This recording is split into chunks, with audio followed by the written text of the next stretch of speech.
You have almost certainly seen one of them, a man lying on his side with a hand raised toward his face, a woman curled forward with her arms over her head, a dog twisted onto its back, still wearing its collar.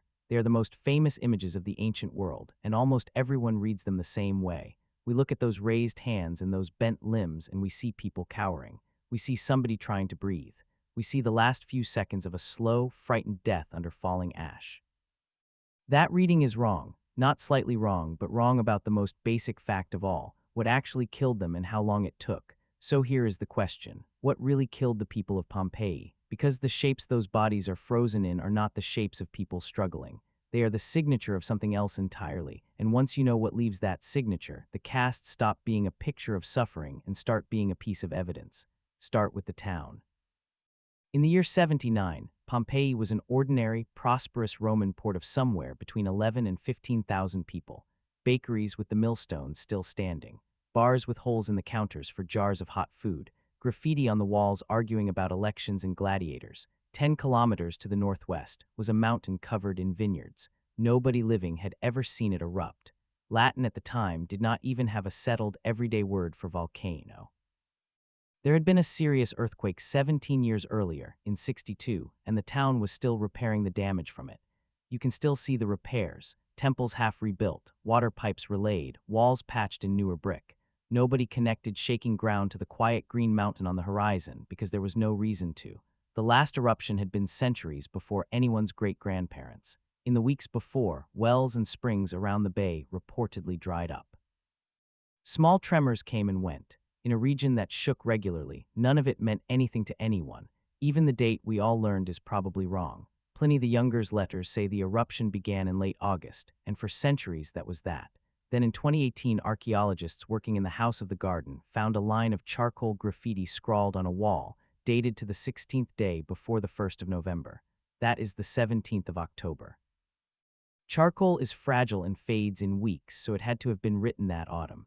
It fits everything else that had been quietly bothering people: victims wearing heavier clothing, braziers set out in rooms, pomegranates, walnuts, chestnuts, and dried figs, all autumn produce found in shops and storerooms, wine jars sealed for the season. The eruption almost certainly happened in October, not August. Around 1 in the afternoon, the mountain opened. A column of gas and pulverized rock punched into the sky and kept climbing, eventually reaching something like 30 kilometers. Pliny the Younger, then 17 years old, watched it from Misenum across the bay and described it as a pine tree, a trunk of cloud that rose and then spread into branches at the top. That shape is why this kind of eruption is still called Plinian today. Then it began to rain rock.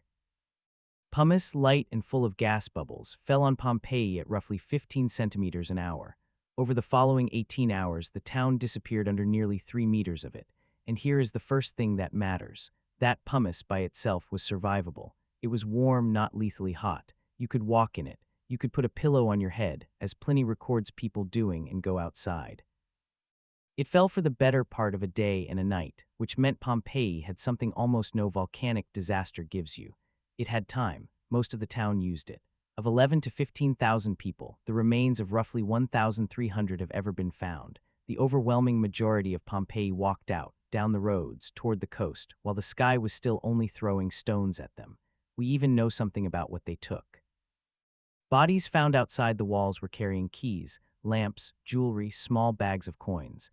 Ordinary evacuation behavior, the same as anyone locking a door and expecting to come back in a week.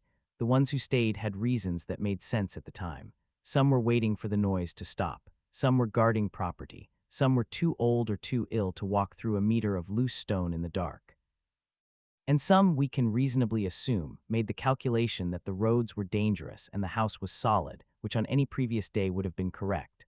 What the pumice did kill was the people who stayed inside. 3 meters of it is an enormous weight, and Roman roofs were not built for it. Through the night, roofs across the town buckled and came down. Skeletons found under collapsed masonry, rather than in the ash above it, belonged to this phase. Out on the water, one man was sailing the wrong way on purpose. Pliny the Elder, the 17-year-old's uncle, commanded the fleet at Misenum. He was 56, overweight, asthmatic, and the most relentlessly curious man of his generation, the author of a 37-volume encyclopedia of the natural world. He ordered ships across the bay partly to observe the eruption at close range and partly to take people off the shore. His nephew stayed behind with his books. That decision is the only reason we have an eyewitness account at all. Pliny the Elder never got back. He came ashore at Stabiae, had dinner, and by his nephew's account slept so soundly that his snoring could be heard in the corridor. By the following morning he was dead on the beach. The letters blame the fumes. Modern readers have suggested his asthma or his heart. Nobody can settle it because the two letters describing it were written to the historian Tacitus roughly 25 years after the fact, by a man who had not been there. Then, at about 1 in the morning, the eruption changed character completely, and everything that had been survivable stopped being survivable. The column had been holding itself up on the force of the gas beneath it. When that force faltered, hundreds of meters of suspended rock lost its support and fell back down the mountain. What that produces is not lava. It is a pyroclastic density current, a ground-hugging avalanche of gas, ash, and rock fragments that pours downhill at over 100 kilometers an hour and carries the heat of the inside of the volcano with it. 6 of them came off Vesuvius that night. Volcanologists label them S1 to S6. The first one went to Herculaneum. That town sits closer, about 7 kilometers from the crater, and it had been spared the Pumice entirely because the wind was blowing the other way. Its people had watched the column all afternoon from a safe distance, and many had gone down to the shore to wait for boats. Along the waterfront were arched stone chambers used to store boats. In excavations in the 1980s and 1990s, archaeologists opened them and found around 300 skeletons packed inside, families pressed together against the back walls. They had made a reasonable decision: stone vaults at the shore, away from the falling debris. And then the first surge arrived, and the temperature inside those chambers went to somewhere around 500 degrees Celsius in a moment. We know that number with more confidence than you might expect, because of what heat that extreme does to a body. Skulls in the boat sheds are fractured outward, from the inside, which is what happens when the fluid in a brain flashes to steam. Bones show the specific color changes and cracking patterns of rapid high-temperature exposure. And in 2020, a research team examining a victim found at Herculaneum reported something stranger still. Inside the skull of a man who had died lying on a wooden bed, they found a black, glassy material. Analysis identified it as brain tissue that had been vitrified, heated so violently, and then cooled so fast that it turned into glass. The same team later reported vitrified tissue in the spinal cord. That is not a description of people dying slowly. Nothing in a boat shed at Herculaneum had time to be afraid. Pompeii, further away and shielded for a while, got a few more hours. The first surges lost their energy before reaching it. Then in the early morning, the fourth surge came over the town wall. Estimates for the temperature of that surge at Pompeii run around 250 to 300 degrees Celsius. That is lower than Herculaneum, which is why bodies survived there in recognizable form rather than being reduced to bone.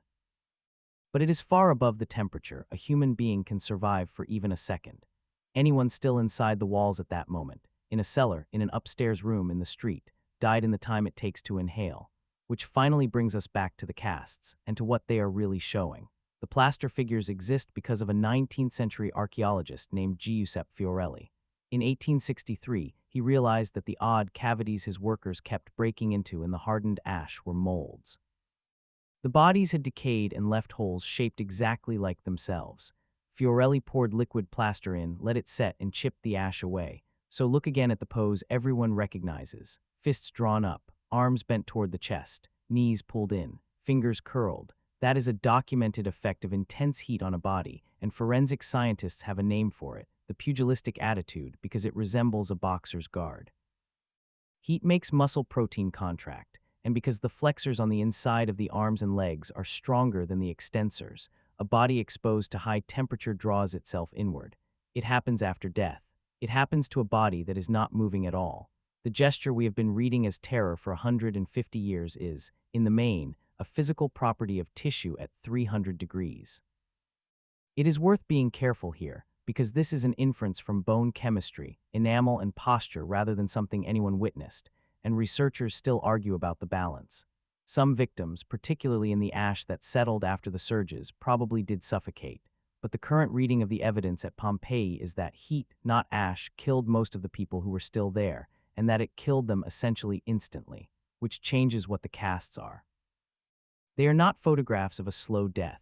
They are closer to a thermal record, a set of impressions left by a moment far too fast to have been experienced as a moment at all, and the man with his hand near his face was not shielding himself.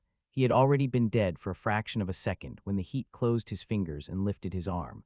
Whatever the last thing he knew was, it was not this.